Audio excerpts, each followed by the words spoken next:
Gabriel Ritchie. I'm Jeremiah McConan, and we're back for another episode. Oh man, Gabe, we got a lot to talk about, bro. Episode 25. 2-5, man. 25th anniversary. No. It don't work like that. Oh man, but episode 25, that's crazy, man. Wow. Getting close to 30. Yep. Getting close to Shit. 26 and 27. we just keep, we count the whole episode till I got to like 5,000. It's a 3-hour episode. Yo, that reminds me. Remember that scene in The Office when do you watch The Office, right? I never watched it in order. I just watched it like when it was on and shit. But do you remember the scene then? That's okay. You remember the scene when I think fucking Jim was fucking with Dwight in the break room, and they were talking about if an apocalypse happened, how long? Because Dwight had some canned food since he's a weirdo, and he just had mad canned food in some closet. And Jim was like, "So how long do you think that's gonna last you? And it's like a zombie apocalypse happened." And Dwight was like, "I don't know, probably like 100 years." Jim was like, "Okay, will it last you 101 years though?" And Dwight's like, quite possibly, yeah. Then it's like 2 hours later. Jim's like, "Will it last you 287 years?" Jim, and then Dwight still casually answering like, "Yeah, 278. It might last me." It's like every answer. It's like crazy. There's really people out there like Dwight where like they don't understand that you're joking or everything's like, completely serious to them. No sense of humor, no sarcasm, no social awareness. I saw on TikTok like a week ago, Dwight, they make him think he's in the Matrix. Yeah. That shit was hilarious, and that joke went on forever. That joke is like 10 minutes long. I fucking loved. Oh my god, yeah, that shit was so funny. I love The Office, man. But this isn't an Office pod, y'all. This is a sports pod, and we have to get to a lot of topics, man. There's so much to get through today. So much shit. This is a mixed basketball football episode, and like we gotta talk NBA 75. Were there snubs? Were there not? Yep. We're debuting a new segment later, and yeah, there's so much to get through. So much, dog. Pretty late at night too, and the odds are against us, but we're gonna do our best here. Do you want to start? We got it. The Celtics just pulled out a win. I assume I stepped out after when there was like 20 seconds left. It looked like they were gonna win. I assume they just beat the Charlotte Hornets in overtime. Back-to-back wins on the road.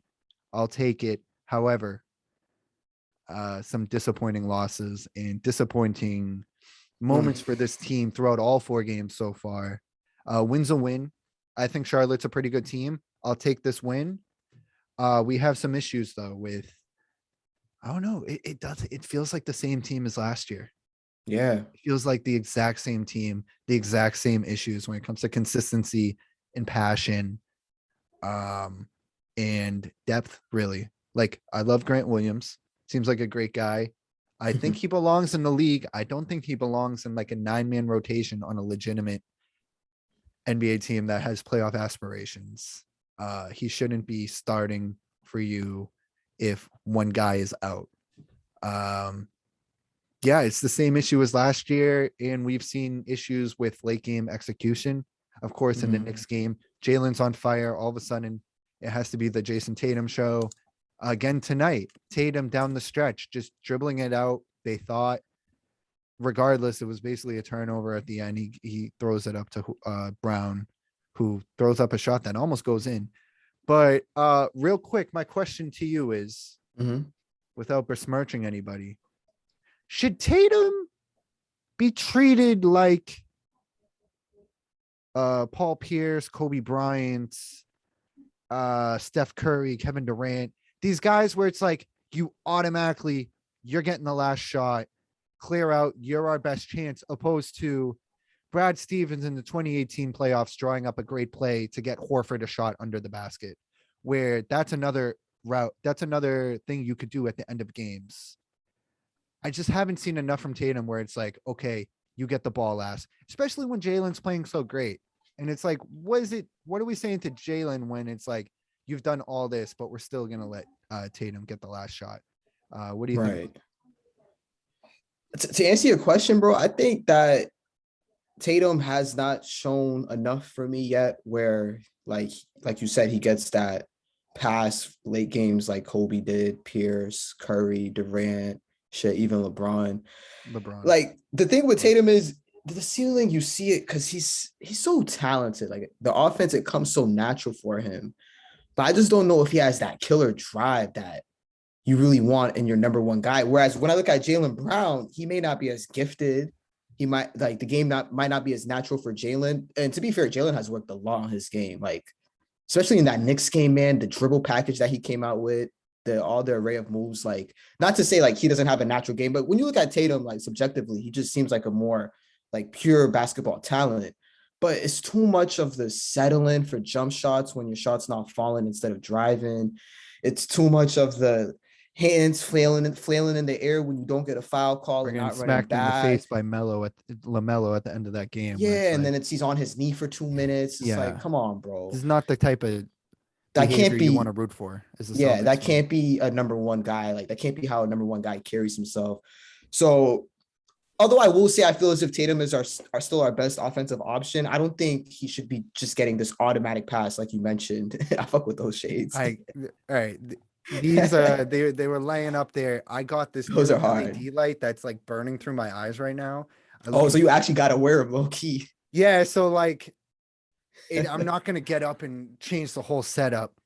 Yeah, you could. I had to throw on the only pair of shades I had near me. Still on a whole different outfit as but yeah, man, I don't know. I feel as if clown nose on next. But yeah, I just feel as if with Tatum, man, it's just not that drive is not there for me yet. He's still too passive, and I feel like that's what's stopping him from being honestly an MVP candidate because the tools are there, the talent is there, but if you're not going to have the mentality, and this is where, you know, I don't want to be cliche and say like the Mamba mentality or shit like that, but like it is a real thing when dudes actually have this drive to just always, you know, push it, be great. And I think sometimes they confuse that part of the Mamba mentality with the, I just got to fade away. Shots. Yeah, I got to try to pull up on a fadeaway with two dudes covering me when my teammate has 46 points and he, you know, hasn't missed in the last 5 minutes. I think sometimes these young dudes confuse that. But yeah, this Celtics team, I don't know. I'm overall disappointed. I know it's early, but they lost to the Knicks. That game was just painful to watch. The Raptors game is the thing that stands out. Toronto just straight up came in there and smacked them. You're right. That's the real concerning game because you're supposed to be better than the Raptors. And you're letting Scotty Barnes and OG just completely dominate you guys on both ends. They were like right out the gate. And even with Charlotte, they beat Charlotte today. But I saw this and I saw it in the Houston game. These teams all look like they have more heart than the Celtics. Yeah. Which is really worrisome. So yeah. And also what else when it comes to Toronto, it's like you lose by 30. The second game of the year and you're losing by 30. Right. No NBA team should ever lose by 30, no matter the talent discrepancy, which there isn't with Toronto. Yeah. If you lose by 30, it just means you weren't giving your best effort. And all this bullshit and all this blaming of Ainge and Brad Stevens and everything. We bring in this new coach that's well respected and the team respects, and then you come out and you lose by 30 immediately. That really rubbed me the wrong way when it comes to my feelings about this team going forward. And of course, it's not just winning that will change that. It's like you say, it's the effort. It's how they look when they're on the floor. Yeah. And it starts with the two guys. It starts with the two Jays, man. If they're just going to carry themselves where they're flowing in and out of games each night, then that's just going to trickle down to the rest of the team because those are the leaders, I guess. Yeah. But yeah, man, we'll see. We'll see how it plays out. Yeah. We'll check in with the Celtics next week. Let's move on quickly to the Lakers. Another team. Rough start for them. I believe they're 1-2 now. They might be playing tonight. I'm not sure. They beat Memphis last night. I caught the last quarter. I've caught most of every game. I watched the entire first game versus Golden State. That was awesome to watch. And then the second game, of course, the fight with Dwight and AD on the bench versus Phoenix, who just beat the shit out of them again. Rondo shooting guns in fans' faces, and then Dorsberg blaming the fan. Okay, so come on, real quick, 20 seconds on Dorsberg. I texted you that. I was like, she needs to chill. I don't remember what I said. Basically, I'm saying she needs to chill sometimes. everybody has told this woman, and she's good at her job. Everybody treats her like She's great. the Yeah. Pope, and she's like all knowing and everything. And it's like sometimes she gets way too dramatic and makes the situation a way bigger deal than it really is.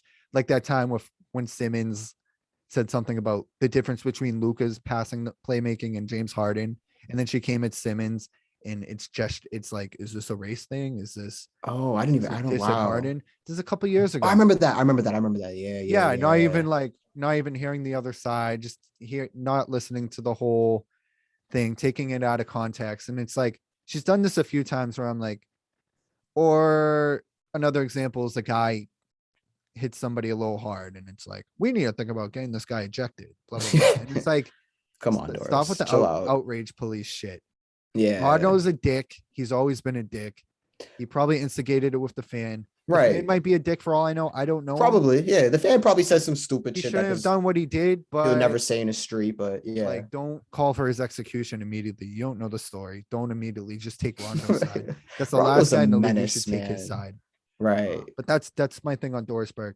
The Lakers. But yeah, work in progress. The Lakers. We knew it would. We had Lakers fan T on.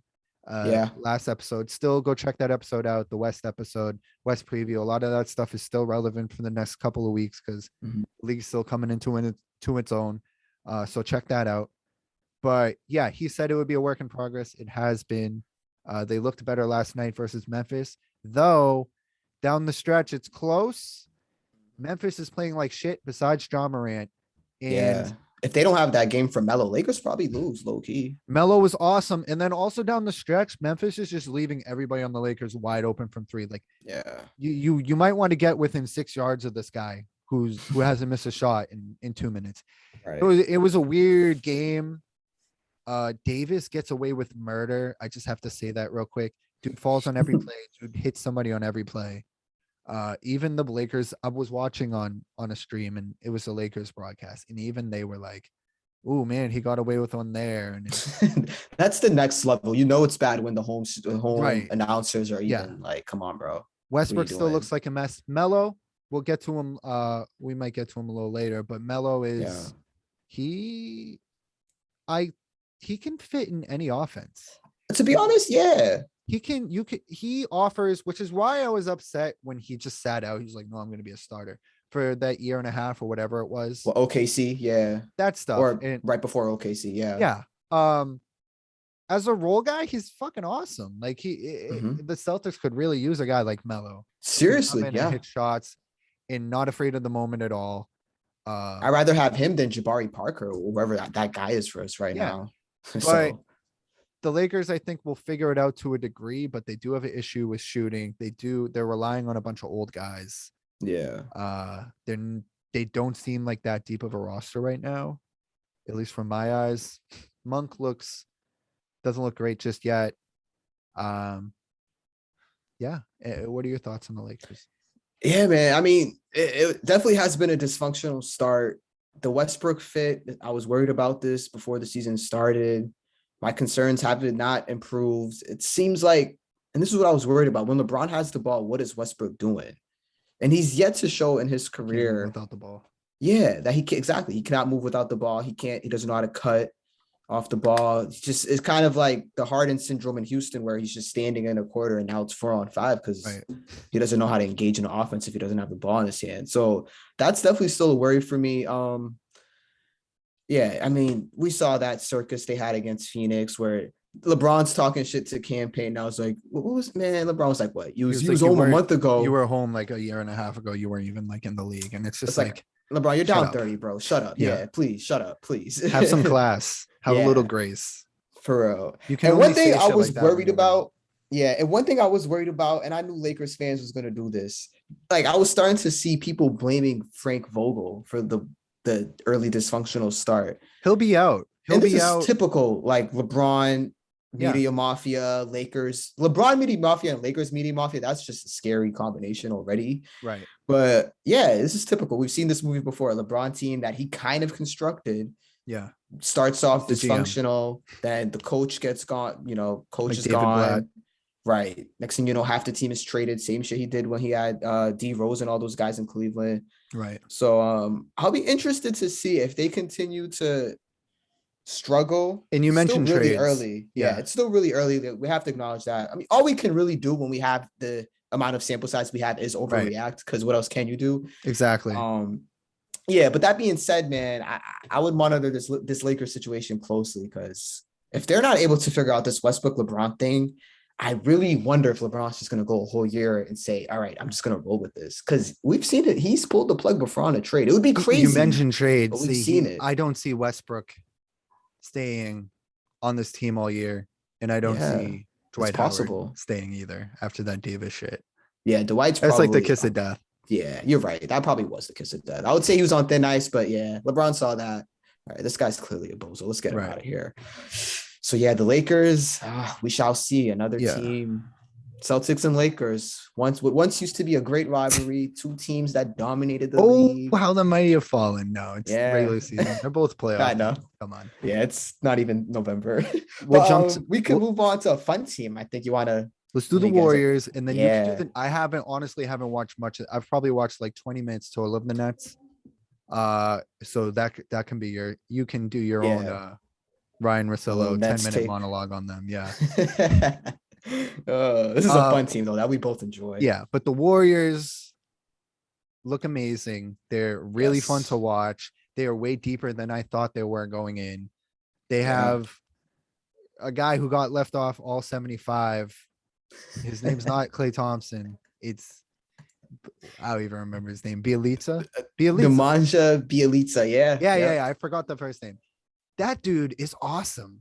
Dude is straight out of the Greg Popovich laboratory. Like, he looks like he would be on the Spurs and from the year 2003 to 2016. Like, facts. He can move the ball. He's really easy to play with. He takes pressure off of everybody else on the court. There's a lot more pressure Steph does, even with Klay out, Steph has way less pressure this year because he's got Bielitsa. He's got Jordan Poole, who you've been talking about him, not just right before the season. You were talking about him last year, and this guy's been awesome. He is. Wiggins, he can be good when he doesn't have to do too much. Yeah. Draymond, he's been hit or miss, but he's still Draymond. And I have high. We were right to be high on them going into this year. For real, bro. Yeah, I second all those thoughts, man. It's like we're watching the vintage 2014, 2016 Warriors all again, where everyone's cutting. Wiggins is moving more without the ball than he's probably ever moved in his basketball career. Draymond, like you said, could still be hit or miss. It's scary sometimes when he has the backpack airball three every now and then. But he's still, what I love about Draymond is he still talks the same language as Steph, and he really understands what Steve Kerr's trying to do from like a ball handling, playmaking situation. And that's like another thing that just takes pressure off Steph, which adds to Steph's greatness, where you could just have a guy like Draymond playmaking and Steph doesn't need the ball running around. I mean, we all know how great he is with that. And of course, Bielitsa, already first team All-NBA leading candidate. Jordan Poole just continuing what we all was going to see from him. And this is without Klay. They're 3-0. I think I don't know. I think they play tomorrow. They're off tonight, right? Yeah, off to a 3-0 start. They played last night. Yeah, they played last night. They beat Sacramento. It's been another. That could be a team we mentioned for 2 seconds in our League Pass segment. But 3-0 against some competitive teams, Lakers, Clippers, and Sacramento, who's they're starting off good at least. So real excited about this Warriors team, man. And once Klay comes back, I'm telling the NBA, y'all, everyone got to look out because these dudes are for real. Yeah. And then real quick, I forgot to mention, speaking of League Pass, since we were already on the subject, Ja Morant. Actually, I'll wait. You do your Nets segment, and then we'll get to him. Anyways, Warriors look awesome. Steph, what a start the other night. 9 for 9. He's not even shooting well this year, which is crazy. Yeah. He looks great. You really appreciate it now, guys, because he really is one of the best ever. KD really is one of the best ever. We know LeBron's one of the greats. That's been established. I think everybody's reached a point where it's like, we get it. Yeah. Right. We're appreciate Durant, appreciate Steph. Seriously. These are top 20 guys all time. Ever. Yeah. That's it. Those are the three guys in the league right now, currently, that are top 20 all time. You gotta appreciate what you're seeing. Hell yeah, man. And I mentioned Durant. That's Jay's father. Jay, you wanna take Pops. the floor for a little bit? I mean, Pops has been hooping, man. What can I say? What can I say? Nah, I mean, with the Nets, though, it's definitely been some adjusting, a little adjustment period for them. They lost that first game to Milwaukee. Milwaukee was just on a tit, ring ceremony. Everyone's out, first game of the year. But after that, I think it's more of a Nash trying to figure out which lineups to throw out there. Because obviously, with no Kyrie now, it's like Bruce Brown, are you starting? It's funny. It looks like Nash has actually been going with Nick Claxton for these first three games as a starter. So he's basically throwing out a Harden, Joe Harris, Durant, Blake Griffin, and Nick Claxton lineup. And I think it's all just experimental because, I mean, let's be honest, you lose a guy like Kyrie Irving, it affects the team as far as lineups. They're still talented, but it does change a lot of. You mean the voice of the voiceless? Yeah, the Messiah or whatever he wants to call himself. It does, like, when you lose a guy of his magnitude, it definitely ruffles everything else as far as schemes, lineups, etc. So I think right now it's Nash trying to figure that out. Harden looks like he's still out of shape, man. And I saw a stat where he was averaging 3 free throw attempts a game, which is the lowest of his career, which is kind of interesting because we know the whole rule change. Yeah, and everyone was saying if one or two guys were going to be affected the most, it was Harden, and he was on top of that list. Yeah, so gotta see better play from Harden if you're a Nets fan. A little bit discouraging start, but Durant is just picking up where he left off from the Tokyo Olympics to that Milwaukee series. Whether it's him dropping 36 the other night, 32 the other night, 29-point triple-double. I think he had 30 again tonight. He and I think you said he was one of your MVP picks in the last episode for the East preview. Pretty sure I picked Durant. Yeah, because it's looking like a good pick, man. Like I said, top 20 all time, only one MVP. A guy like that usually finishes his career with multiple MVPs. Yeah. Unless your name is Kobe Bryant or Shaquille O'Neal. Everybody else really is a multiple time most valuable player. Yeah. So with the Nets, we'll see. Not too worried about them. I think they'll figure it out. I like the Javon Carter signing. He's definitely a dog. I love how he called out Harden. Was it the last game when they lost to Charlotte? Harden just once again didn't get the foul call, talking to the refs, not getting back on defense. And that next timeout, you just hear Javon Carter like, "Yo, get back!" And Harden's like, "What do you mean? Like, what?" He's like, "No, just get back on defense. You can't talk to me that way." Yeah, I make $40 more million than you. Javon's like, "Nah, fuck that, bro. Play defense." Yeah. So I like him. And yeah, I guess that's all on the Nets. We'll see. We'll see how Nash continues to play with these lineups. Right. Just really talented. A lot of smart guys in that organization. And I expect great things from them if they stay healthy. Yeah, agreed. And those are the 4 teams we're going to talk about today. There's a lot of other impressive teams in the league right now. Atlanta looks great. Yes. Because of time, we're not going to get too into them. But every week we'll give some different teams some focus. Atlanta's a good one to shout out. We know these aren't the only 4 good teams in the league. Of course, Milwaukee came out opening night and smashed Brooklyn, and then Milwaukee got smashed by Miami. So it's like we're still figuring things out right now. Tyler Hero revenge year. Right. Like there's a lot of storylines. It's the NBA. Yeah. We can't cover that all in this one episode. Right. We can talk a little league pass though. And then get into the all 75 team. Yes. League pass, of course. I watched Lakers Grizzlies last night. I mentioned in the Facebook group today that later I'll be discussing who Marant reminds me of. He reminds me of a certain NBA legend early in his career. Okay. Trying to think who it could be. My first guess, and you're going to be like, what the fuck immediately, but then I'll explain. Then okay. So my first guess off rip will be Iverson. I'll give you a hint. He played for the Celtics in the 1950s. Oh, Kuzi. Okay, no, the Coos. No, I'm kidding. No, I'm like, wait. I'm trying to okay, maybe I don't know the handle. Did Kuzi invent some dribble tactic that Jaw uses now? Yeah. Who He is it? reminds me of Michael Jordan early in his career. And I Oh, said this to T at the gym, and he okay. was like, "What the fuck?" Okay. Yeah, because I started like giggling the Yeah, no, second you I'm said that. serious. I'm Yeah, serious. now okay, now you got my attention. The of course the acrobatics in the air and just the team around him, the way they didn't show up last night, and he just put the team on his back and almost carried them to a win versus the Lakers on the road. His shots getting better. He's really just like He's a tough, one-man yeah. show, and it looks Yeah. like Jordan. If you watch The Last Dance, it kind of looks like Jordan in the 80s, the No way he moves bullshit. around the Yeah. air. And he's got so much balls. Of course, he gets fouled on a 3 last night, hit 2 out of 3. He missed the last one. I don't think it was nerves. I think it's just, not everybody can hit 3 free throws in a row, especially after playing 48 minutes, because it was at the very end of the game. I'm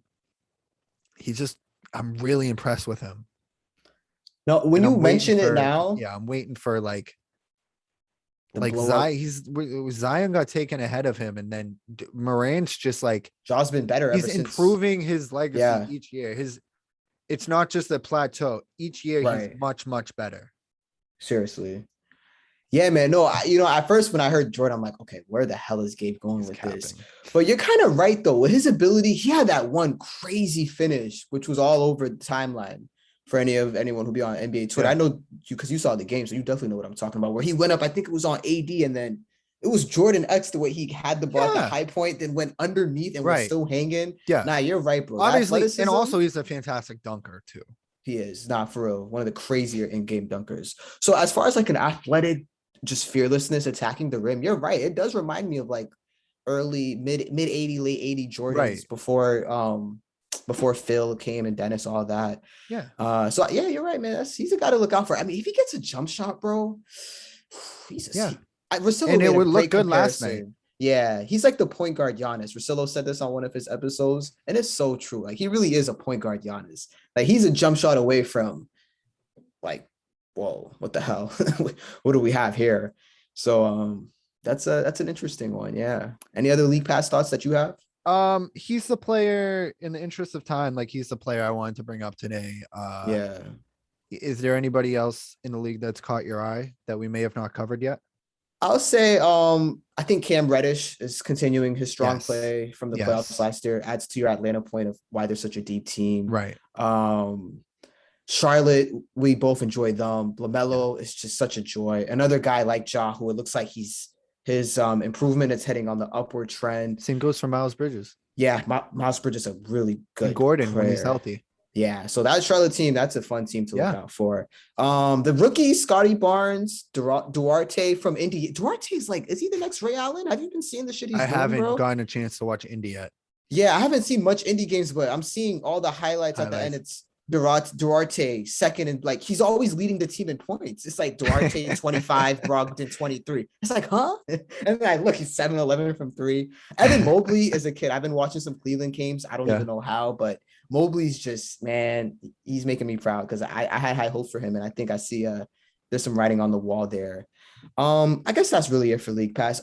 I would guess it was kind of important to mention Joel Embiid. The while he's our brother. Let's continue to support him. We didn't give that might be and I hate we always have to do a segment on the Sixers. I know, guys, I'm sorry, but it's just really a polarizing team. But I thought that was an interesting turn in this whole saga. The fact that Embiid kind of took on this role of like almost protecting Ben Simmons. And man, I didn't intend to go into a Ben Simmons conversation, but who knows, I was looking man? at this Reddit I never know page. What's real. Yeah. So I was looking at this Reddit page, and I, like you said, extremely important point. Who knows what's real? Who knows what isn't? But there was this Reddit page, and you know these Reddit nuts, man, they investigate the craziest shit. Right. So this one dude, I think he actually works for one of the Philly, some Philly news outlet or whatever, media outlet. Yeah. He was paying attention to Ben Simmons' stats last year up to a certain point. Yeah. And then I think around March, Ben Simmons took a week off. And yeah, which I don't even remember, but when you look back at it, it actually happened. He took a week off. And after that week off in March, which was a few weeks before the playoffs, his numbers, like the decline is crazy. It's like almost half the amount of points. The rebounds, the assists is so bad.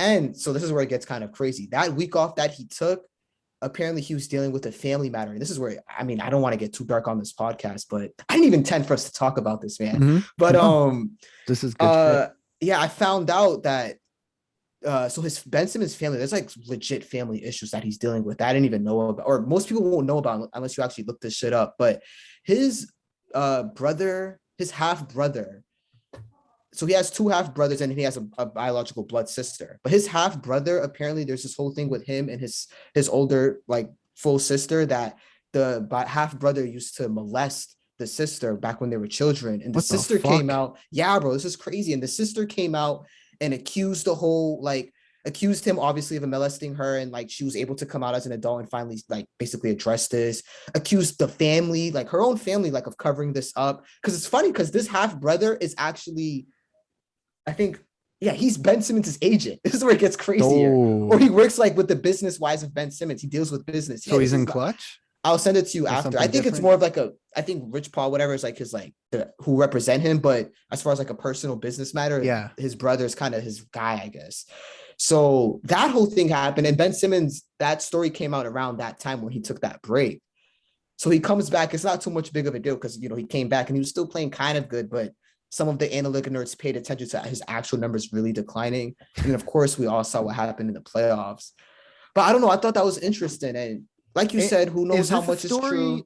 This is the thing is the sister thing is actually a story. Like you can actually look this up. It's a legit story. Why isn't it big news, right? At all yet? I know. I thought that was interesting too. Nobody would even think they don't bring this up. No, they don't. Bringing it up. It's interesting. That this might have a reason to do. Right. Instead, I thought the same.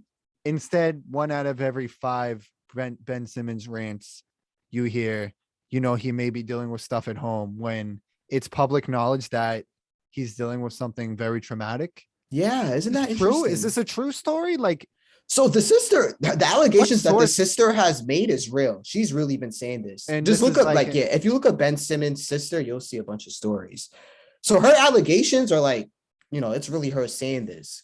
Whether the allegations are true or not, that's a whole different conversation that I don't think we should really get into. But yeah, man, I thought that was kind of an interesting little, like a whole nother just, I don't know, thread to this Ben Simmons, one of the most bizarre stories, honestly, in NBA history, where you have this guy who's an unreal talent, has this mental spiral. And this is not to take away from him not improving every summer since he's been in the NBA and the whole not being engaged, because I still think that's part of who he is. But this thing with the family, man, and are you looking at the story now? Yeah, so I just found this story. This is from Fox Sports. Yeah. Ben Simmons' sister Olivia ordered to pay $550K to half brother Sean Tribe. Over tweets. NBA star Ben Simmons' sister Olivia has been ordered to pay her half brother Sean Tribe a whopping $550,000 5 months after she posted a series of defamatory tweets. Mr. Tribe, 35, sued his sister for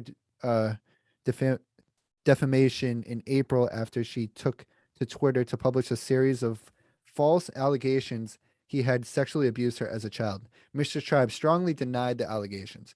Miss Simmons, 29, who lives in Melbourne, later deleted the 3 tweets, but not before they had been liked by her followers hundreds of times. The federal court awarded Mr. Tribe a default win on August 3rd after Miss Simmons, by the way, this article was published September 21st. Yeah. After Miss Simmons repeatedly failed to present a defense or turn up to court. Federal Court Justice Michael Lee permanently restrained Miss Simmons from publishing any information claiming she was sexually molested by Mr. Tribe or that Mr. Tribe was a liar, quote, was a liar because he denied he sexually molested Olivia, quote. She must pay Mr. Tribe $550K in damages in legal costs. Yeah, this is like a legit family, like a huge family issue. Was she capping? Like, that's the part where, you know, I guess we can't really say. Was the stuff you seeing, was that more recent than this? Yeah, the tweet, it's a tweet I just randomly stumbled upon. I was like Ben Simmons on Twitter, and then I seen some thread. And I was like, oh, and then, yeah, like in that same article, when you go down, it says, yeah, Mr. Tribe manages his younger brother, Ben Simmons, and his illustrious career at the Philadelphia 76ers. Ben and Olivia are, so Ben and Olivia are half the siblings of Sean. Okay. Yeah, man, and it's funny because when he took that week off and when the stats declined, it was around the same time I think that the story first surfaced. So I don't know how much that really plays into all of it. I mean, I think it matters. It's a mess of a story, regardless of what yeah, happened. It looks even like if it's true or there not, if wasn't you're much Ben, merit. Yeah. yeah, if you're Ben and you just have your family in turmoil, I feel as if that should. I mean, we all know how important family is. That should definitely. A lot of people can relate to that. Yeah, for real. Yeah, exactly. Which is why it's interesting, and you brought it up. Why this hasn't been as much of a story, or brought up as much of a reason as to why, the whole thing is going on with him. Essentially, I think, to be honest, if you ask me, I think it's definitely part of a factor as to why his head is where it's at right now. It's not the whole thing, but it's part of the equation. Yeah, and just to get all the facts on the table, I did just look up. I didn't see anything when I type in Ben Simmons' sister in results for the past month. Nothing really comes up. So I do think this was probably handled, at least legally and everything, well before the season started. Yeah, who knows really? Who knows really what's going on with that situation? Yeah, Ben Simmons. So yeah, I need to look more into that before I make a judgment or anything or say anything out of school. Yeah. No, it's definitely just another layer to this whole really bizarre situation. It is a weird situation. It's a situation weird, unheard of that we really yet come across. Yeah. And what's it called? Like, my point being made, and like why I guess it led me to this was because I was really I guess enamored by Embiid's coming out and him being protective of Simmons. Because a week ago it was, I don't care about that man or whatever he was saying.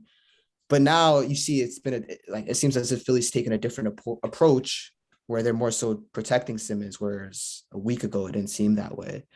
Right. So yeah, that situation is just another thing to monitor in this league that's full of storylines. I mean, we don't even know where Kyrie is currently. He could be in some cabin in fucking Thailand right now, and we wouldn't know.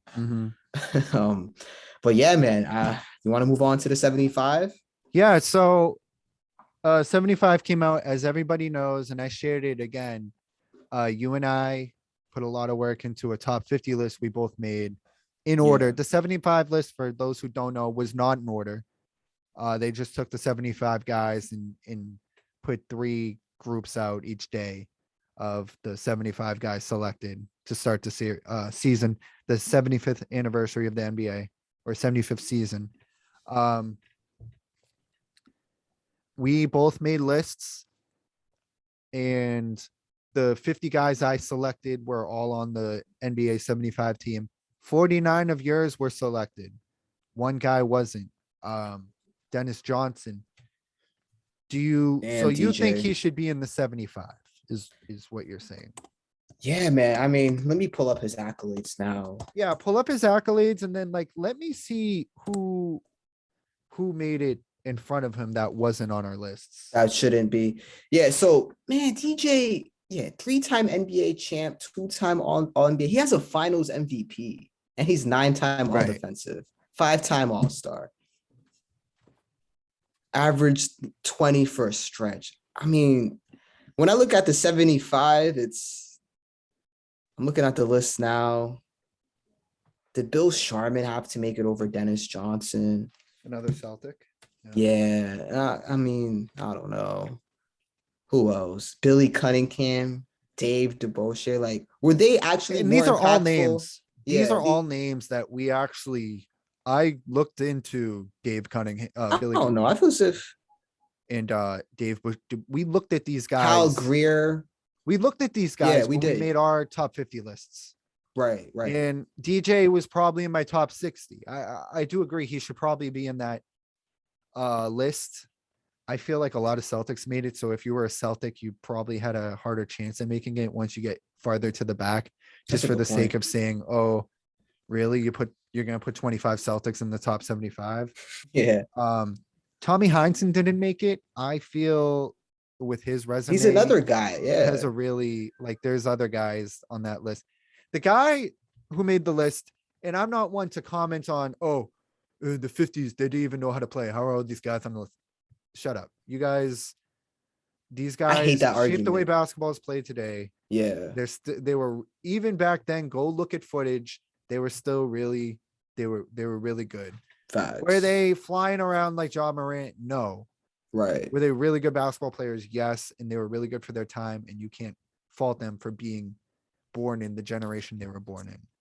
And they were the best in their, like, as far as their competition level, they were some of the best guys, which is that I always go back to that. It's like, if You you can were the only face best, your competition. exactly. And if you're able to handle business in front of with the competition that's in front of you, man, hats off to that. So yeah. Yeah. So there's a few names that are generally going around when it comes to snubs. I got sent a text earlier listing off a few snubs. So yeah, Klay Thompson, Vince Carter, Tracy McGrady, Tony Parker, Kyrie Irving, Dwight Howard, Derrick Rose. So Paul Gasol. Paul Gasol is somebody I thought about that the other day. I was like, well, Paul Gasol has a better case than a few of these guys. Yeah. He really did save them in 2010. Like, that wasn't Kobe. That was Paul Gasol saving them. For real. T-Mac almost made my top 50. I feel like he should be in the 75. I agree. He was a scoring champion. He was really good for a really long time.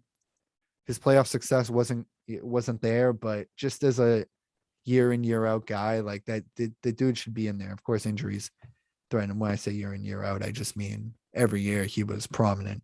Yeah. Vince Carter. So first, people are saying Vince Carter. I'm like, stop. Yeah, he was the best dunker of all time. Who cares? He was underwhelming wherever he went during his prime. And didn't he quit on Toronto? Quit on Toronto. Here's where I sort of thought about it, though. How many guys played as long as he did at the level he did? He was never Paul Pierce on the Clippers, where he got in the game for a minute. Until the very end of his career, he was getting minutes. How many guys played that long at that level who aren't in the top 75? That's where you can make an argument for Vince Carter. Yeah. The problem is, who do you take off? Right. Kyrie Irving. Listen, you got to go through his reference page, which I have screenshotted in my phone. Let me pull this up real quick. Just the last 6 playoffs alone eliminates him. Kyrie Irving's career. His rookie year, he played 51 games, then 59, 71, 75 in 15, where he ended up getting hurt in the playoffs. 53 in 2016. Of course, he makes a big shot that year. 72. Ever since then, 72 the next year. That was a really good Cleveland team.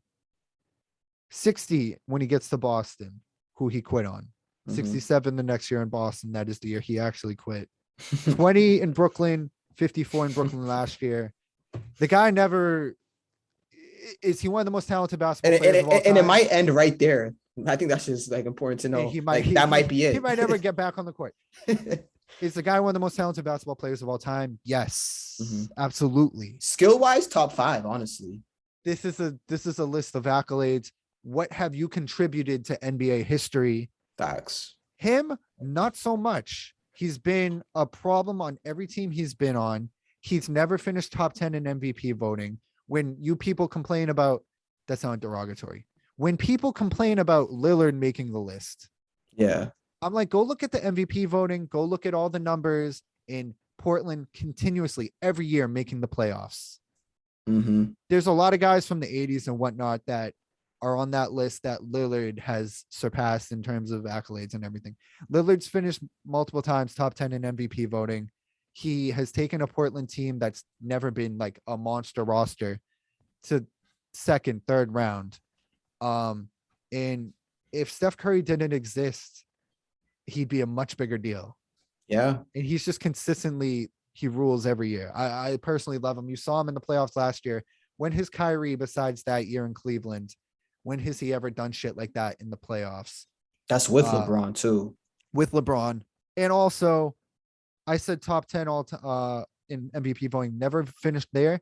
He's not on any top. He's not, I don't believe. I know he's not top 10. He's not top 20 in any category. Where Melo I thought I had him 50 on my list. I'm pretty sure. I thought he was a shoo-in. Some people are like, is he going to make it? He's a shoo-in. He's So like 75 scoring. Yeah, Yeah. He once you put up those numbers, like you're in. Yeah. Kyrie hasn't put up numbers in any category because he hasn't played much basketball. Yeah. And it's a fair point. You can't argue for him. You just can't.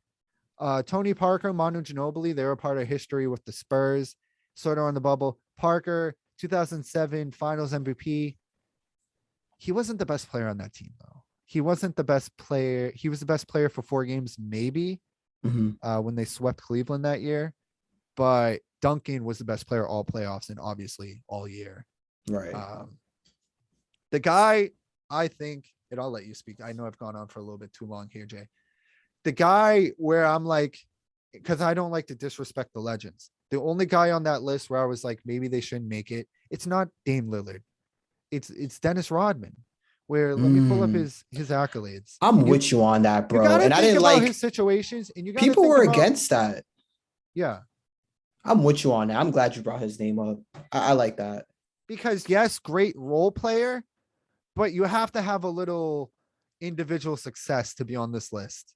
And he would have games where he wouldn't score a single point and he would just rebound, sometimes on purpose. Yeah. And he would defensively run off. Wasn't the greatest teammate, as we see. If he did that shit today, he'd get destroyed. Facts.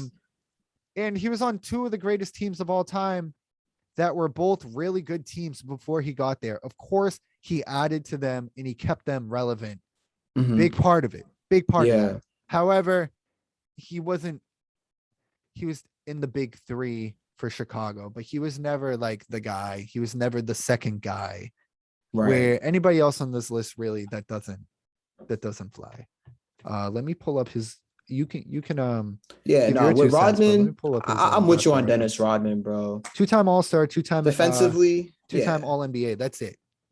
Who's that? Is that Dennis? Yeah, and then 5-time NBA champion, and then 2-time Defensive Player of the Year. It's not a lot of guys who are multiple DPOYs either. Yeah, I probably would have. Player of the Year. So would you have Dennis in your 75 or no? No, I wouldn't. You wouldn't? And that's a guy people are arguing for. Okay. Would you have him over Dwight Howard? Who I'm going to get into too. I hate Dwight. I hate him too. Well, but Dwight I think he's a clown. And at one point though, I'll give Dwight this. It was a question where it's like, is it him or LeBron for the best player in the league? Like for a little stretch there, for like a half season, maybe a year and a half. But the fact that he even got to that elevation, he was the best center in the league for some time. He was, but where D Rose was also in that snub. D Rose, come on. D Rose, 3 years of you guys gotta understand the league's been around for a long time. Hundreds and hundreds, thousands of players have come through there. And this is why I wouldn't put like a Jokic in either, or even a Luka, to be honest. I know Simmons had both those guys in. Yeah, no, when he was talking his shit. That way. I understand so, and sort of have to be in. They had Shaq on the 50 team before he was Shaq. Yeah. But where was I? That's such a projection though. Howard, he took Orlando to the finals. He has a much better case than Dennis Rodman. He's a 3-time Defensive Player of the Year. Yeah. I guess with this list, and it's why Dame has a better case than Clay. It's more so the guys who could kind of backpack a team and the numbers do matter. And the numbers, yeah. And Clay, we said this. If he wasn't hurt the past 2 years, he might have had enough to get on this list. Yeah. They would have had more playoff success. He would have had more numbers. He's on the cusp. If there's an 80 list, I think he's definitely on it.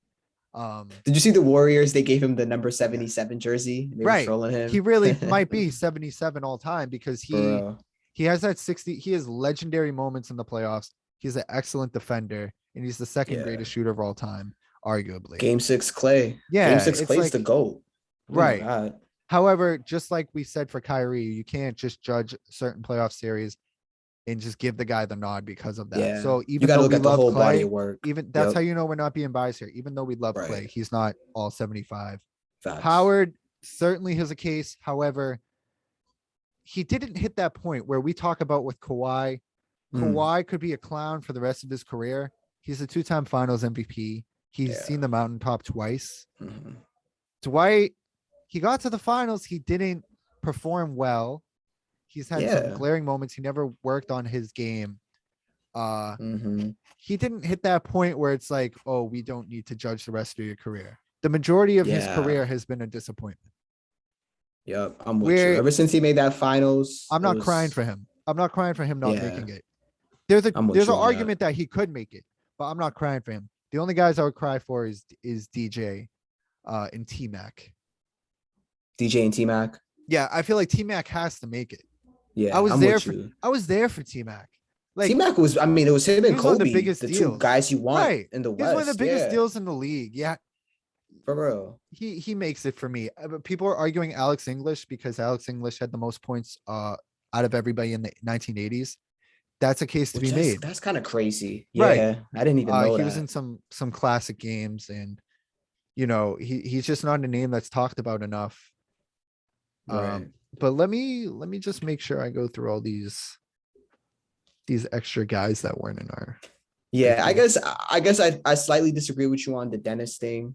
But I'm not like crying that he's not on the list. It's one of those where it's like, I can see a case on the three-peat Bulls.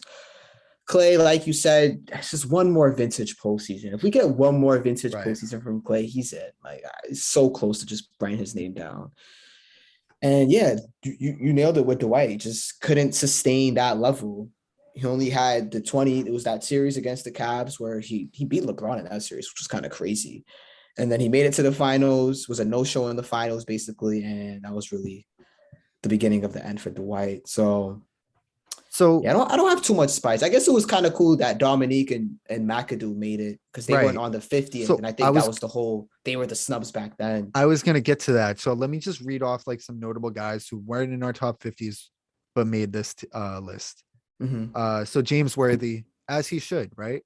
The original big game, James. Exactly. That was a big three. He very much contributed to their playoff success. James Worthy belongs over any of the snubs. Yes. Dominique Wilkins, obviously, dude dueled with Larry Bird. Like, you got to have him on there. Yeah. Right. Lenny Wilkins. I don't know much about him. I know he was a coach. I don't know much about his playing career. Yeah, me neither, to be honest. Lenny Wilkins. 9-time All-Star. What if he's a 9-time MVP? He's a 9-time All-Star. That's impressive, actually. Yeah, it doesn't look like they were doing all NBA back then. He's a he 60s? All-Star MVP. I'm not seeing enough there just off the bat. Like if guys like that, maybe Dwight has a case. I'm saying Westbrook, yes. You know, I know we toss his balls on this podcast, but you know we're talking about numbers here. We're talking about your place in NBA history. He's got the accolades. Yeah, not for 50 all time, but for 75. Jerry West. Wes Unseld was the best player on an NBA championship team. He led them. He was one of the best players of the 70s. Obviously, he gets in there. Nate Thurmond, another guy who's constantly talked about. Should belong in there. Bill Sharman, that's a guy Bill Sharman, I haven't. Did he have to be in? I used to know. I forgot. I used to know way more about the 60s Celtics. I'd rather see Tommy Heinsohn on there than Bill Sharman. I feel like the big three was Tommy Heinsohn, Russell, and Sam Jones, and then Bob Cousy. Yeah, exactly. Like Bill Sharman isn't talked about as much. Because if Bill Sharman's in, then okay, I'm taking Dennis over Bill Sharman. Right. Dolph Shays, another great from the 50s. Like if you were one of the big names, you were the big names of your era, you should be in there.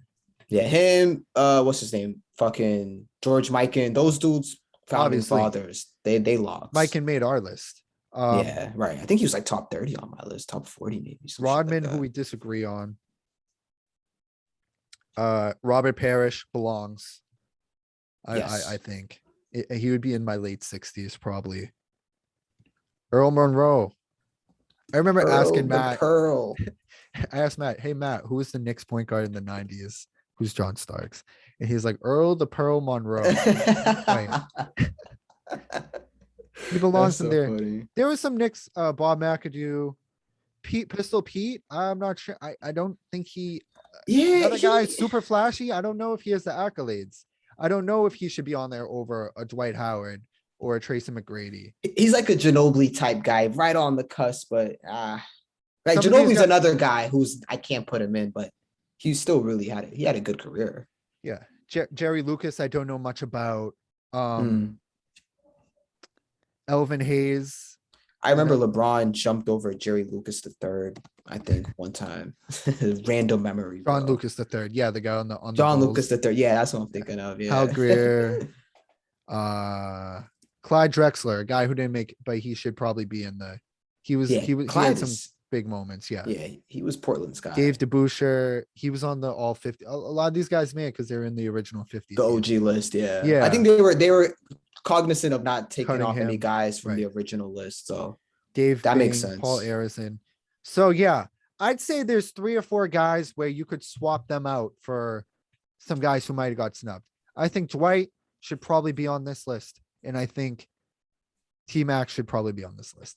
The other guys, I'm sorry. T-Mac, I'm with you. Maybe you could have made it, but it's like if you were as great as a Steph Curry or a Larry Bird or a LeBron, like you don't need to worry about that shit, you know? Right. So it's like maybe if there was an 80 team, but yeah, that's anything else on the top 75. Yeah, and I think we covered it all. I just love these commercials though. These 75 commercials have been so fun. I've definitely been enjoying that. We just have LeBron, Isaiah Thomas, George Gervin, all. They've been a lot of fun. Room. Yeah. Those are really just cool. hanging out on the street. Right. Yeah. Michael B. Jordan's the bus driver. I hate that guy, bro. Yeah, he's such a. We can get into him another time. Yeah. We'll do a Michael B. Jordan hate pod one day. You want to do some little NF? Oh no, we should do our 10 players now. I think. Okay. All right. So this he's gonna shoot 10 play. We'll go back and forth. Actually, I'm gonna say 10 names to him. He's gonna say 10 names to me, and we're gonna say whether we do we feel good vibes about them or not. Like, do we like this guy or not? Good vibes or bad vibes? Yeah. You know, I might not hate the guy, but I lean towards having negative feelings about him. It's just a quick, it's a quick little exercise. It'll be our good. What should we call this segment? The good vibes or bad vibes segment. Sure. We'll workshop that. I couldn't even pronounce that. The good bad or bad vibes. But basically good vibes or bad vibes. And these could all change. We're gonna answer. Right. I could say I don't like Ferris Sharari this week, but I like him next week, you know? No, we always love you, Ferris. Oogie boog. Oogs. All right. So do you want to start? You want to throw the first player at me, or you want me to throw it at you? Yeah. And these are NBA guys. I have NBA guys and I have a few NFL guys. I had to pause that, man. I just heard. God, I'm sick. All right, let's go. You want me to send some guys over to your room? Is that what you said? Oh God. All right, go ahead. You can start. Go ahead. All right. Marcus Smart. Better vibes. I'll say that. Better vibes. I think. What about if I caught you on the right night? It looks like he's not chucking up as much threes as he used to. He's deferring more. So, but defensively, not as good. Okay. But I guess I'll go for a little dip in defensive, whatever, if it's going to be less Marcus Smart pull up from 30. So better vibes. Okay. I'll say that. All right. So let me throw him. All right, I guess we're gonna stay in Beantown. This is already way funner than I thought it would be. But this is fun. This is fun. We're gonna stay in Beantown. Jayson Tatum. Bad vibes right now. Bad vibes. I mean, for everything in the stuff we said on the podcast, is a rose garden compared to what we were texting each other. Oh yeah. Jeremiah said he was gonna open the pod with Jayson Tatum trade. 10 trade requests. Yeah, I was just on the ESPN machine all fourth quarter. I mean, I don't blame you, man. I don't have good vibes either. Hopefully that changes. Bad vibes, yeah. Yeah, I'm with you. All right, my next guy, Kemba Walker. Bad vibes. And you know why I say bad vibes? Because I'm mad that he looks like he knows how to play basketball again. Come on, Kemba. It went from you smiling when we were down 30 and me wanting to I was gonna say something evil, but it went from that. This segment is gonna get nutty. It went from you smiling down 30 and me just being enraged in my living room to you now fucking scoring efficiently and fitting right end, and everyone in New York loves you. So good vibes for Knicks fans, bad vibes for me. He's home. I don't like it. I'm upset. He is home, yeah, I guess. Fucking Kemba. All right, is it my turn? Yeah. All right, who do I got?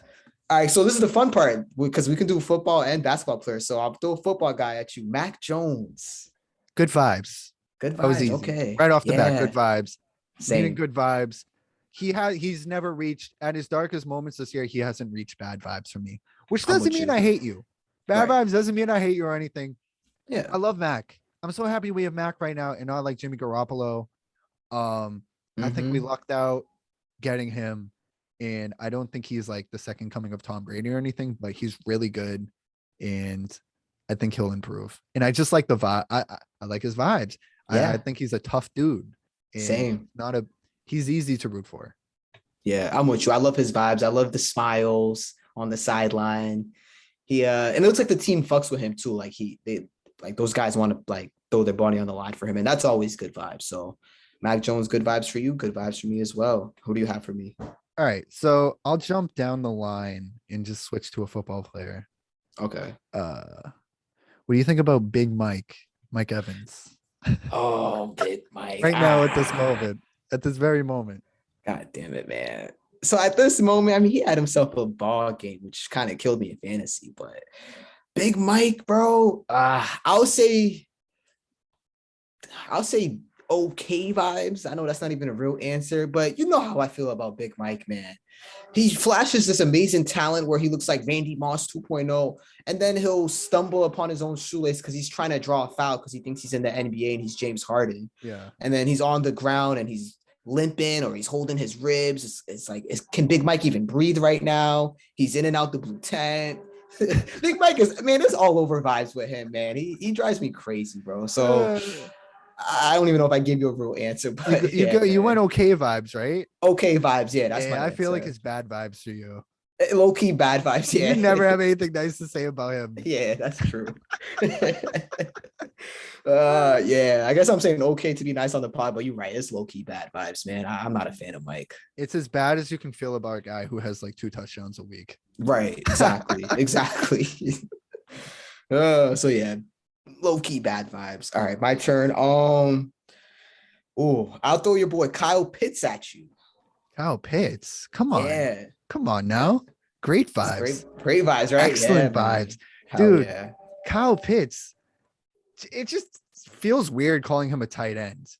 All of his routes are like down the sideline and he's making circus catches that Megatron or Randy Moss would make. He had like 3 circus catches yesterday. Yeah, seriously. And he's really coming on. They figured about, I feel like they were using him as a normal tight end the first few weeks, and now they're using him as he's just, like what he actually is, which is basically a wide receiver. Yeah, he's a force, bro. Every catch. He makes every catch, at least from what I saw the past 3 weeks. That one-hand catch on the sideline, right? Tough. Yeah, so yeah, that's a good vibes guy for sure. Who you got? Right. Donovan Mitchell. Oh, that's an interesting one, man. I'm hitting some curveballs. That's an interesting one. I like that. You're expecting me to send somebody you really like, or you really? I'm expecting Kevin Durant, Steph Curry, Drake. Donovan Mitchell, I'm gonna say good vibes as far as how I feel about him as a player. But if I'm a Utah fan, it might be bad vibes because I don't know how happy he is in Utah and if he really wants to stay there. But as far as me, because you're just asking me, you're not asking the front office of Utah. Me, Jeremiah, to answer that question, I'll say good vibes. I think he showed a lot last postseason. Granted, they got bounced, but it wasn't his fault. Right. And another guy, like you mentioned earlier with I forgot who you compared to, but another guy, I forgot who you mentioned, but another guy who just always steadily improving each year, always adding something to his game. So, and I gave him his flowers on the Western Conference preview. Yeah, you did, deservingly so. So good vibes for Spider, man, for sure. All right, this is my turn. Who am I gonna throw at you? Now I'm just mixing them up. I had a list, but I'm just throwing whoever. I guess we already talked about him, but I had him on my list, man. I think he deserves a little more love. Bielitsa, great, excellent vibes, dude. I don't see myself ever not liking that guy. Like you said, he's just a dude who fits perfectly in that. Does his thing out there. Yeah. Man. He really he's another guy who I could thrive in any situation. He's the guy you want to pick up basketball because you know he's gonna pass. Yeah. He's gonna pass it to you when you're open, but then he'll when he's open, he's not gonna pass up a three. It's just and he bitched LeBron a couple times, or he bitched somebody on the Lakers that opening game. And he's fearless. They didn't call a BS call. They were calling like Daniel Tice. Like they didn't do that to Bielitsa. So like, good vibes. Great vibes. Great vibes. All right, who you got for me? Your good friend Brook Lopez. I fucking hate Brook Lopez, man. Just bad vibes. I hate Brook Lopez, bro. And I don't even know why I really hate him, to be honest. This is one of those guys, and we all are guilty. We all have those guys where we hate them and we have no reason to hate them, like no legitimate reason. But every time I see Brook Lopez on the court, bro, I just like my blood boils. I don't know if it's his face. I don't know if it's the fact that he's 7'2" and he's playing 30 feet from the basket. I don't know if it's the fucking corny post-game jokes he makes, man. It might just be a combination of all of that. But Brook Lopez, one of those guys I've always hated for no reason. I'll continue to hate him. Fuck Brook Lopez, bad vibes. All right, let me throw someone back at you. So Brook Lopez, damn, I really hate that guy. Kyler Murray. Just went back-to-back football. I'll get you with a basketball next. Oh no, I went basketball, Bielitsa. All right. Kyler Murray, though, what you think? Okay, so good vibes, leaning good. He hasn't done anything off the field to make me hate him. He doesn't seem like a cocky douchebag or anything. Yeah. I'm worried about his health. Worried about that team in the long run. But I don't know if that really has anything to do with him. But the team around him and his coach and everything. Right. I like good vibes. I like Kyler Murray. Yeah, good vibes. I feel that. Derek Carr. He's an interesting one, right? Very interesting. See what you're gonna say. Derek Carr. 2 weeks ago, you would have said good, right? But I would have said good, and then I would have said so. Probably 3 weeks ago, I would have said good. Then 2 weeks ago and a week ago, I would have been like, I don't know. But now, after seeing that they have basically just, it's like they awakened a new beast, bro. Because I was looking at the standings earlier today. They're on top of the AFC West with the Chargers, which is kind of crazy to think after the whole Gruden situation. Most people were just expecting them to catapult, but they've been hanging on. They've been like hanging on there. Like they're still winning games and he's the head of the ship. So Gruden had no track record after his Super Bowl win in Tampa. I know. It was like, just ESPN bullshit. Yeah. It's like, what was his track record of like winning and shit? And like, it's not the Pats losing Belichick or anything. Yeah. You know? Right. A lot of these coaches are middle of the pack coaches. Wasn't it weird? Do you remember hearing this on Rosillo's pod? But he was talking about Gruden. Now we're doing a whole Gruden segment, Jesus. But we won't. But just real quick, when he was talking about Gruden, he was like, dudes at ESPN were like, he was like a living legend. Oh, the money stuff. Yeah, everyone. I'm gonna leave, and then they'll give him a higher contract. They'll raise his contract so they won't leave. Right. But he never really planned on leaving. Weird, just to get more money. Weird dude, bro. But as far as Derek Carr goes, man, I'll say decent vibes. Better vibes than I would have probably answered for you any other time. He's got a cannon. He's got a cannon. He does. So, and I don't know. I guess I'm rooting for the Raiders now. They have found their way to rise above controversy, and that always excites me. It's my turn, right? All right, let me throw someone. LaMelo Ball. Good vibes. Yeah. But tonight, and a lot of times it's like, dude, you're taking some bad shots here. This isn't Australia. I know he's great. I know he's getting better and better. He's going to be fantastic throughout his whole career. But yeah, you got some good players on your team. Swing the rock. You don't need to take a 50-footer here. As the game as times coming to a close. Yeah, I'm with you. Good vibes. Yeah, I'm like but fucking like I just checked the score of our fantasy game, and like I checked earlier, and I like the fact that it's a tie game right now. Kamara could like get the ball and win and everything. It's just I fucking hate it. Oh, you're good, bro. You're good. It says I'm good, but I don't think I am. Because you're down. I mean, I'm down 9 but you have Oh the yeah. ball. Do the listeners know that we're in a fantasy battle right now? No, we did that before. Yeah, me and Jay are in an all-time shootout. Yeah, legit, bro. Fucking any other week I'm beating anyone else probably. Well, nah, you're good, bro. Because the same could go for me if this game seems like it's never ending. if it goes to overtime, it could get weird. I'm gonna shoot myself if I lose. Yo, guys, this is crazy. I literally have scored. I think this is the most anybody's scored all year in our fantasy league. I have 181, Seriously. and both of my starting running backs were out, and I still scored 181. And I'm up against Jeremiah. Everybody else in the league I would have crushed. I'm up against Jeremiah, who has 172 at the moment with Alvin Kamara with the ball. And, who's having like low-key a career night. A massive night, which was my biggest fear going into tonight. If he gets a touchdown, oh shit. If he gets a touchdown, you're gonna see a live suicide. Nah, you're good, bro. There's actually no way I could go up on this drive. Shut up. Don't fucking because it's 6 points. That's 6, and then it's 20 yards. Why is it a tie game? Of course it's the fucking Saints and oh, no bullshit. I actually do have a chance. Yo, this is weird. This is a weird game. What the fuck is going on? Are you watching the game right now? No, I'm just watching the fantasy cast. The fantasy cast. Yeah, they showed little animations and shit. Jameis Winston pass incomplete to Callaway. The game's about to end right here, Gabe. You're good. It's I need a Winston pick 6 or some shit. You know what's coming, the special. Or I need Winston to throw a TD to like fucking somebody else. Some random wide receiver. And you'll Kamara, valiant effort, my friend. Valiant effort. I want this game to end. I'm gonna pretend that game doesn't exist. We can get back to the pod. Yeah, we just had a whole. I'll kill myself after. I don't know whose turn it was. I think you said Derek Carr. Oh, Derek Carr. Oh, you said LaMelo. Yeah, I do LaMelo. You did your LaMelo thing, so good I think vibes, it's your turn. Not to excellent. Give me a guy. Great vibes in terms of him as a player. Yeah, personality and everything. Good vibes. Fair enough. Carmelo Anthony. Ooh, good vibes, man. Yeah. I think I texted one of the group chats earlier with some Lakers fans, and I was like, Melo's the best player on the Lakers, which was obviously a joke, but I mean, he's been the only bright spot on the Lakers, I think, this season.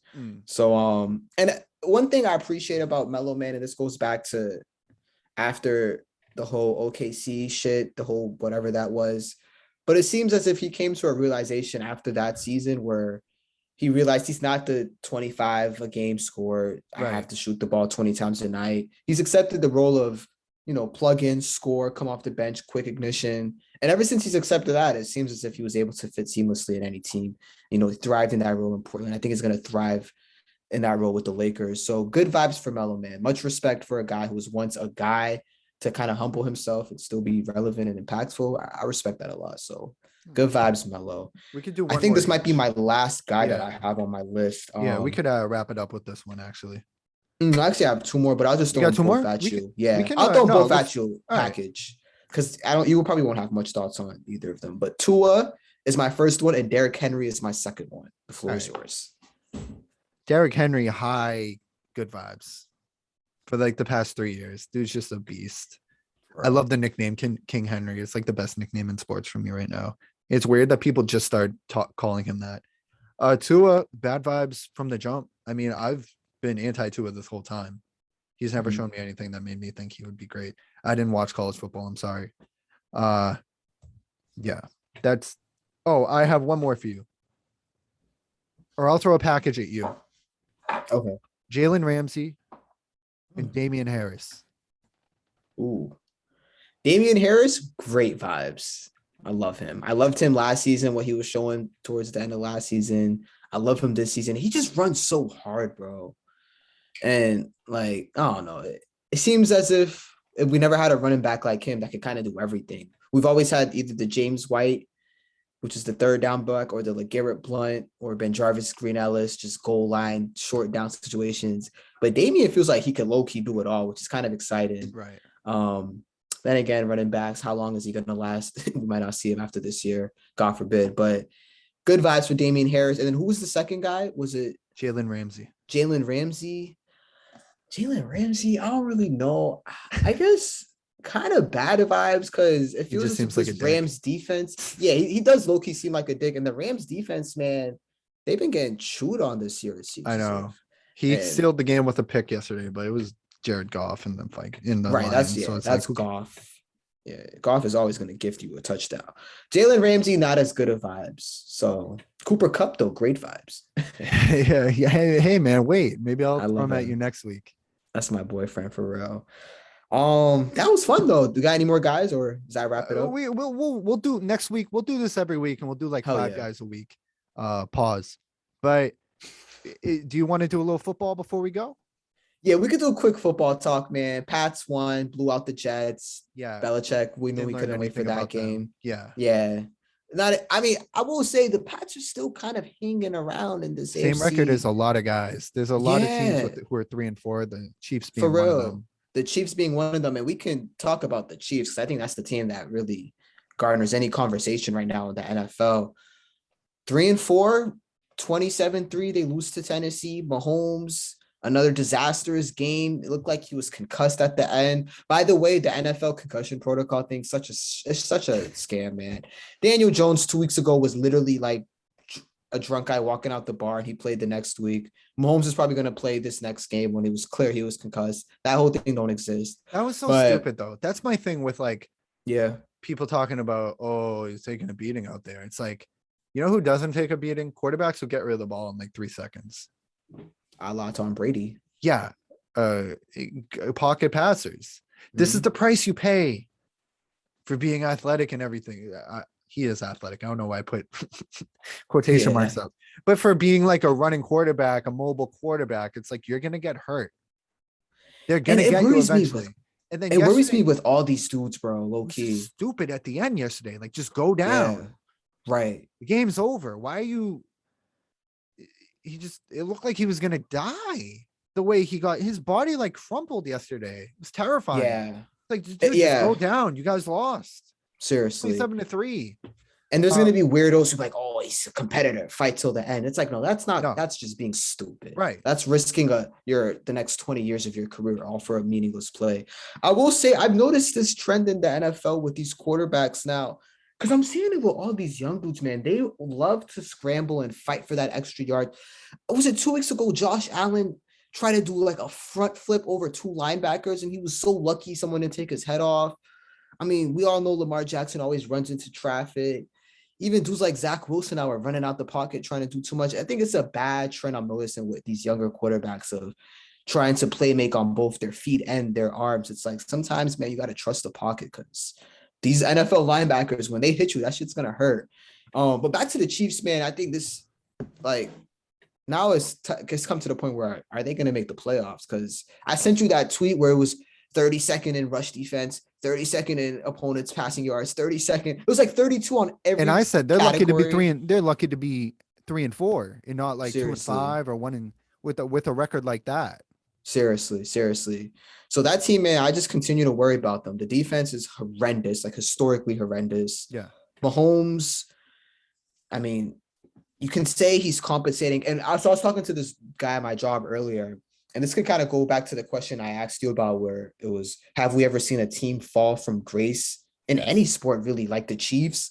And I brought it up to that guy, and he said, well, yeah, kind of, because the 90 Cowboys, which I was like, oh, yeah, true. They went from winning Super Bowls to just not doing anything for the next 15 years. So that was one team that he mentioned when I was thinking about this. And another team that he mentioned was the Bills back in the day when they made 4 straight Super Bowls, and I think they didn't make the postseason.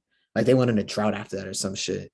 So that's another team. But with the Chiefs, man, it looks like the defense is bad. We get that. But they drafted the Clyde Constantly Hilaire turning kid. the ball over does not help. Yeah, they drafted, and this is where it starts with, they drafted Clyde, and he's not the type of running back, and he's already injured, but he's not the type of running back that when you have a bad defense, you kind of need a possessions running back, a Derrick Henry, Damien Harris type that can slow the game down. Because if your defense, who we know is historically bad, if your offense is just gunning, like risking it all, turnovers, interceptions, Mahomes trying to force the issue, and then you're throwing that defense back out there who's clearly getting lit up, like, you just have, there's such a deeper issue with Kansas City where they can't run the football. So They have to always throw it. Teams know that by now. They know they're throwing it. I don't know. Like, I don't even know which. It's so bad now. I don't even know what's the main issue with them anymore. Is it Mahomes risking shit? Is it because the defense is so bad? Is it the lack of the running game? I don't know, man. But definitely a team I'm worried about. Yeah. And what are your thoughts? we're talking fall from grace. It's not, it's just too early. And Yeah, they haven't hit the point of the Patriots or like LeBron or anybody where it's like, I'll believe it when I see it. right. You guys are playing like shit. You've won one Super Bowl. Yeah, they don't even get that. Yeah, They don't get that. credit They yet. don't get that. Oh, I'll believe it when I see it. It's like, it looks really bad right now. Facts. And they could just be having a really bad year and not make the playoffs. Not everybody is a team that's just going to make the playoffs every year. Right. Most teams have their, so when we're talking like absolute fall from graces permanently, it's just too early to tell in terms of comparing them to the Cowboys or the, the Buffalo team with Jim Kelly. Yeah, you could say the same about the Pats right now. Like, who knows when they'll win another Super Bowl? true. If we're talking like that, but it just looks really bad. It's the same offense. They got offensive line guys. Like, I don't know what it is. Mahomes just doesn't look good. He just plays playground football, and it doesn't look good right now. It's and like, it's caught you up to shouldn't have him. thrown that pass. You should have took that. You should have just threw that ball out of bounds. There's a lot of plays like that. There's multiple plays like that. Sometimes they still work. They used to always work. Sometimes they still work, but we'll see. Right. The Chiefs, Yeah. the AFC is it's gonna be an interesting end of the year. The Chiefs Wide don't have a open. great, really easy schedule coming up. They're in a tough division. Shout out Cincinnati real quick, bro. I just want to shout them out. Awesome Man. game yesterday. Yeah. Just really handling business there. Burrow and Chase look like they're the next Montana and Jerry Rice. They're doing fun stuff over there. I don't know. Any other NFL topics do you want to cover before we wrap it up? The Bucks are starting to come into form. Yeah. So you had an interesting take of. Okay. Yeah. This is a weird I take. like this, but it's interesting. I just feel like the ball moves. It's been moving better without AB, without the focus of AB. I won't say without Gronk. I feel like Gronk's Brady's security blanket, but just like, I feel like Brady gets real fixated on Antonio Brown. Yeah. And it sort of fucks up the offense as a whole. I'm not sure how it's possible that that's the case, but that's what it looks like. And yesterday, in a few other times this season, they've just been clicking on all cylinders. That Bears team hadn't been embarrassed like that. I'm pretty sure, that Bears team beat Cincinnati. Yeah, that was they hadn't been killed like that yet. And the Bucks just made them look like a JV team. And I feel like that was the best game the Bucks played all year. I compared it to the Patriots in 2019 when we have Josh Gordon and the offense just isn't clicking. And then as soon as Josh Gordon left, the offense started clicking. For some reason, the field opened up. So I'm not sure why that is. Like I always say, I'm not a big football guy, but that is just something to look for, that they look that good without AB. That's not saying they're going to be a worse team when he returns. Yeah. When Gronk returns, I'm just saying the Bucks are still the team to beat in the NFL. Bullshit. I think that's a fair point. Like I'll say that I'm leaning towards more of the side of, I think when AB's on the field, it just opens it up more. And then if Mike is, it kind of just opens up the ceiling for that team. I feel as if when AB's out there, because now you have if someone's doubling Mike, you have AB who's still, talent wise, we all know how good he is. It opens it up more for Godwin. But I think it is a good point that you brought up on how Brady can kind of get fixated on AB. And I feel as if sometimes with Gronk to an extent too, especially in the red zone. Yeah, you said that. Because I think that first week when Gronk was out, because Gronk was on a crazy red zone run. It was every touchdown in the red zone was basically to Gronk. And then that first week Gronk was out, I noticed they were struggling in the red zone and Brady kind of didn't know who to find, or he was just missing dudes. And I think it played into just him being so fixated on Gronk in the red zone specifically, which it makes sense. Those are his two guys, Gronk and AB. Those are the two guys that Brady wanted to bring along with him to Tampa. It was kind of just Evans and Godwin were already there, but those two are his guys. But I think when you throw all those guys out there, man, it's just so much weapons that it's definitely a problem, but I think it's a problem I'm willing to have if I'm Tampa. Right. But yeah, man, you're right. They're starting to click on all cylinders. I think it's getting to that point that they to Papa Tom for 600. Yes. Glad you brought that up. Do you think he goes for 700? How much like 2 more monster years to get so there. he probably gets to like it's probably not 625 this year, maybe. Yeah. Then there's and then he gets to 6.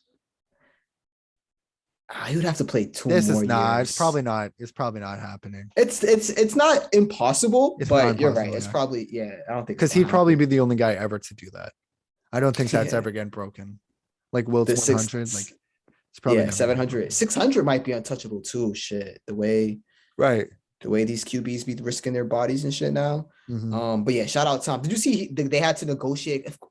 So back to why Mike Evans is low key bad vibes for me. Of course, Mike Evans would give away the 600 ball to a fucking fan. Now we got some personnel guy. Everybody's clowning that fan because he gave it back. I don't care. I think that was the right thing to do. Apparently, if he kept it and negotiated, there was like $500,000 in it for him. But it's like not everybody thinks that way. Not everybody thinks that way on the spot, you know? I probably would have asked for like tickets to the next game. 500,000 is crazy. Because I think if you start asking for that, then you're gonna get taken to some back room. There's gonna be guys in suits surrounding you doing a whole background check on your whole life. Like I feel as if this shit would get messy. Yeah. Good guy though for giving that. That's just a decent guy. Good to see that there's good people out there still. Right. And then Brady made that kid's life. You said? Yeah. I kind of saw it on Twitter. He gave him the gloves, I think, and the kid was just crying. Yeah. I was looking away and I look up, I see that. It's like, just a reminder why Tom Brady's the greatest human being ever. Apparently that kid like beat cancer or something. Really? Wow, that's great. And his sign said like Tom Brady helped me beat cancer. And then some guy on Twitter was like, that's cool, but that definitely never happened.